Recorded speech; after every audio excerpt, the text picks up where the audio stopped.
Tolo Belayango, magazine produit par Amasec avec l'appui technique d'Internews dans le cadre du projet Renforcer les radios rurales en RDC, RDC financé par la coopération suédoise.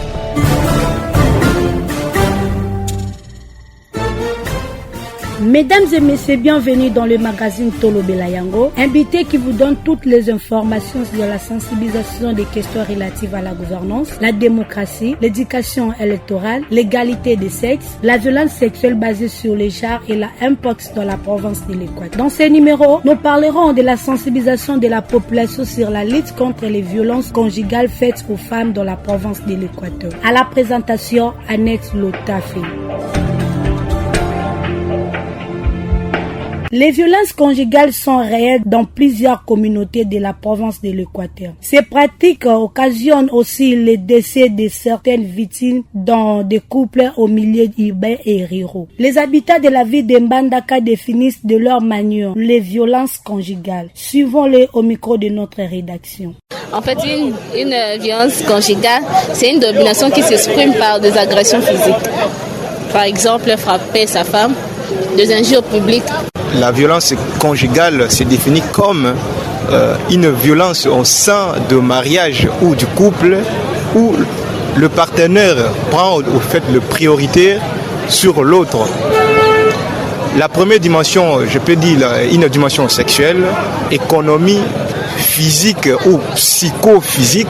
L'homme qui joue la musique avec des fréquences élevées qui dérange peut-être sa femme pendant la nuit. C'est une violence. Dans les cadres où l'homme ou la femme a plus de plaisir et puis force son partenaire de faire les rapports sexuels, par exemple, chaque jour ou en dehors de son choix. Ça, du point de vue sexuel. Et, disons, l'homme prend l'argent de sa femme, disons, sans la permission de sa femme. Et puis, quand la femme veut le reprocher, le monsieur s'accapare, parfois donne des coups. Voilà maintenant la violence au sein du couple. La violence conjugale, c'est une violence au sein du couple. Par exemple, l'agression, la maltraitation, en fait, c'est ça.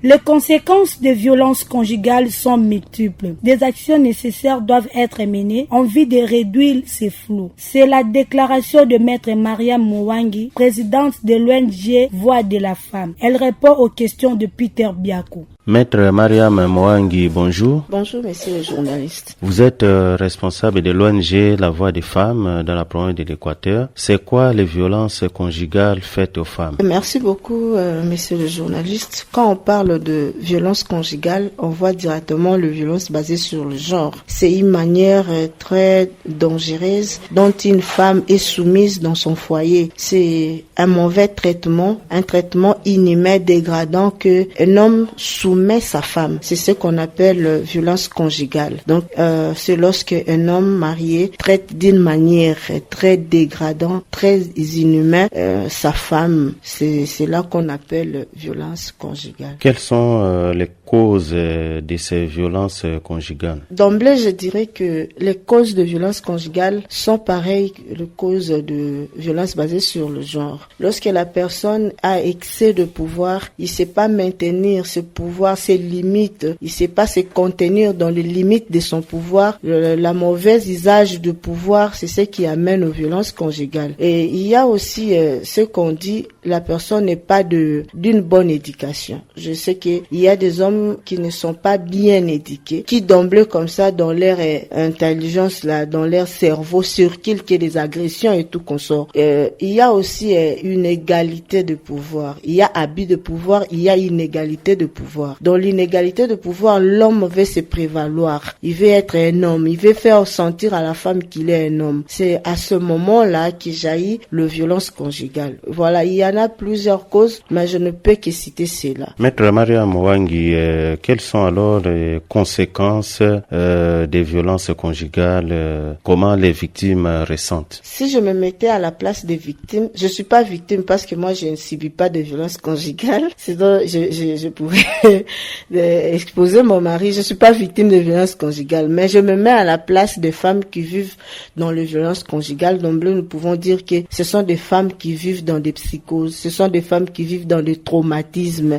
ce sont des femmes qui ne sont pas dans leur peau des femmes. Il y a plusieurs conséquences. Si j'étais médecin, j'allais décrire des conséquences au niveau de la santé mentale, mais dans le physique comme ça, vous verrez aussi une femme qui est soumise dans les violences conjugales, c'est une femme qui a toujours eu des pertes de poids, c'est une femme qui a eu des déséquilibres mentaux, même financiers, c'est une femme qui vit dans des conditions précaires, des conditions qui ne demandent pas en elle une femme de foyer, une femme mariée. Vous verrez aussi, si je partais dans le sens de l'autonomisation, une femme qui vit dans les violences conjugales, elle n'est pas autonome. C'est une femme qui est frustrée, c'est une femme qui ne vit indépendamment de ce qu'elle pense faire. Voilà, il y a plusieurs conséquences de ce genre-là. C'est une manière qui soumet la femme dans des conditions, comme j'avais dit au début là-bas, inhumaines. Ces conditions inhumaines ne permettent pas l'avancement de la femme, ne permettent pas l'autonomisation de la femme, ne permet pas l'épanouissement même de la femme. C'est aussi une femme, elle vit avec les enfants dans des conditions si brutales, je peux dire. Elle ne vit pas correctement comme une femme. Elle ne donne pas l'affection de la maman aux enfants parce qu'elle-même là, elle n'a pas d'affection. Qu'est-ce qu'elle peut répondre sur les enfants si ce n'est que la colère, si ce n'est que des choses qui n'arrangent pas, qui ne mettent pas dans de bonnes conditions les enfants. Même avec le mari, vous sentirez qu'il n'y a pas une interaction d'affection amoureuse dans ce couple-là. Voilà un peu ce que je peux dire. En voyant toutes ces conséquences, est-ce que dans notre pays, il y a des lois qui interdisent ou qui répriment ces actes de violence conjugale? Oui, mais c'est le journaliste. Si nous rentrons dans le cas de notre pays, comme vous avez dit, en dehors aussi de notre pays, il y en a des lois qui répriment ces conditions de vie. Mais dans notre pays ici, le code pénal congolais ne parle pas expressis verbis de violence conjugale. Les violences conjugales sont alliées aux violences sexuelles. Si à la longue on pourrait avoir une loi qui pourra réprimander expressis verbis des violences conjugales. Par exemple, comme on a réprimé le viol. C'est une sorte de violence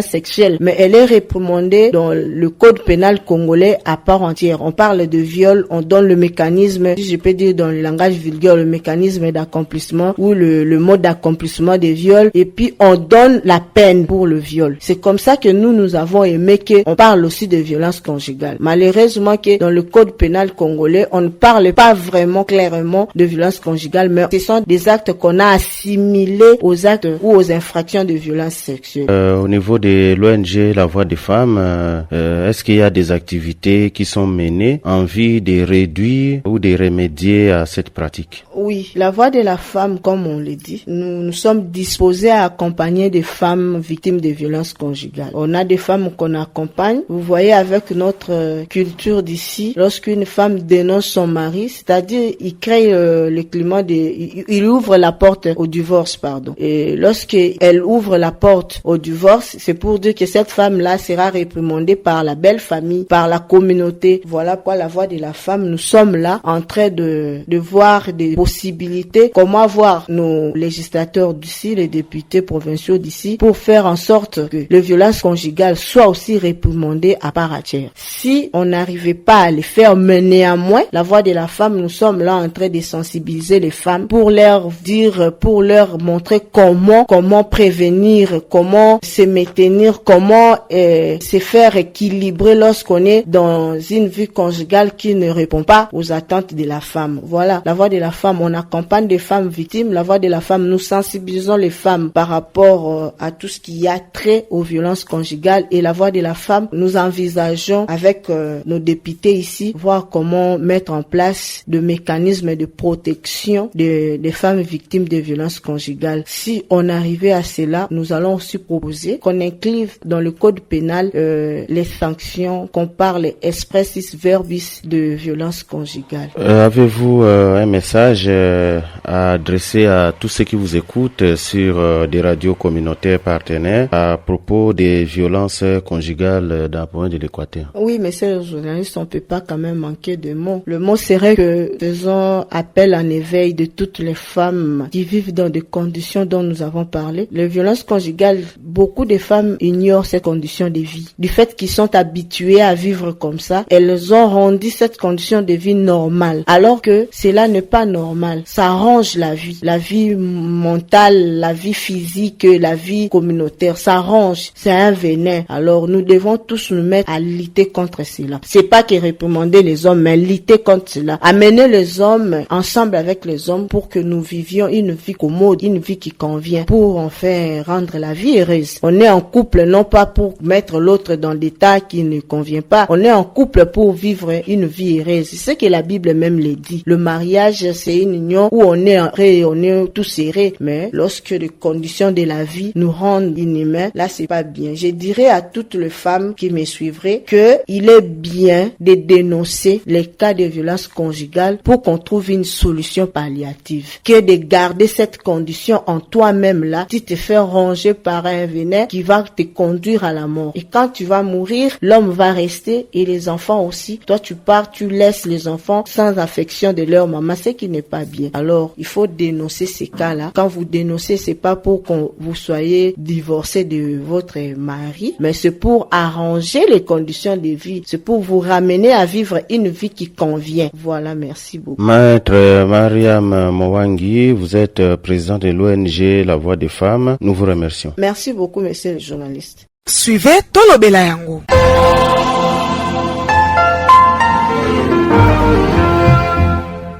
Dans le souci de combattre les phénomènes de violence conjugale, les organisations féminines se mobilisent davantage. Les victimes sont appelées à dénoncer régulièrement les cas de violence conjugale auprès des juridictions compétentes. On écoute Dr Valérie Ndengue, coordonnatrice de l'ONG AJEVIM, Agir ensemble pour une vie meilleure. Dr Valérie Ndengue, bonjour.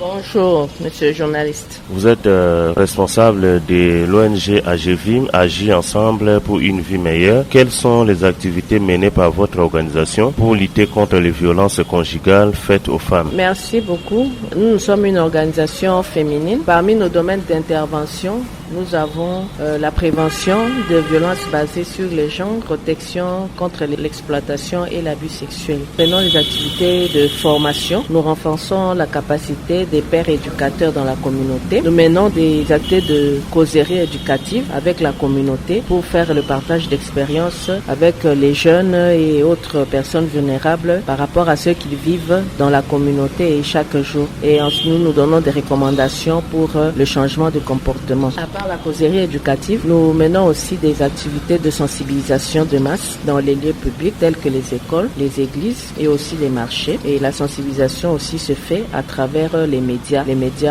locaux et les médias internationaux. Madame, avez-vous un message à adresser à la communauté pour la lutte contre les violences conjugales faites aux femmes? Et aussi, comme nous sommes dans le cadre de sensibilisation aux activités de 16 jours d'activisme, avez-vous un message pour la communauté? Oui, le seul message que je pourrais donner, parce que les violences conjugales, ce sont les violences qui se passent entre les hommes et les femmes qui sont dans le foyer. Alors, le message que je donnerais aux femmes, ces violences conjugales souvent ne sont pas dénoncées au niveau des institutions, de la justice et tout. Les femmes sont en train de garder le problème et vous suivez aussi à travers les médias qu'il y a des femmes qui sont tuées par leur mari parce qu'elles subissent constamment des violences et ça finit par le décès. Alors nous ne voudrions pas que cette histoire puisse arriver ici. Donc au niveau de Manaka, ici là où nous sommes, il n'y a pas assez de dénonciation de violences conjugales. Le taux est actuellement très faible. Bientôt nous allons lancer le 16 jours d'activisme contre les violences basées sur le genre. Nous invitons les mamans, nous invitons les personnes qui sont mariées, parce que conjugales, ce sont les gens qui vivent ensemble, de dénoncer tout cas de violence conjugale. Et aux hommes, en tout cas, de régler les problèmes de façon civilisée et de ne pas porter la main sur la femme parce que vous risquez de créer la mort. Alors, ça sera de la prison et ce sont les enfants qui vont souffrir de... Nous vous remercions. Merci beaucoup. Tolo Belayango, c'est fini pour aujourd'hui. À la présentation, c'était Annette Lotafé. Tolo Belayango, c'était magazine produit par Amasek avec l'appui technique d'Internews dans le cadre du projet Renforcer les radios rurales en RDC, 3RRDC, financé par la coopération suédoise. Merci de nous avoir suivis et à la prochaine.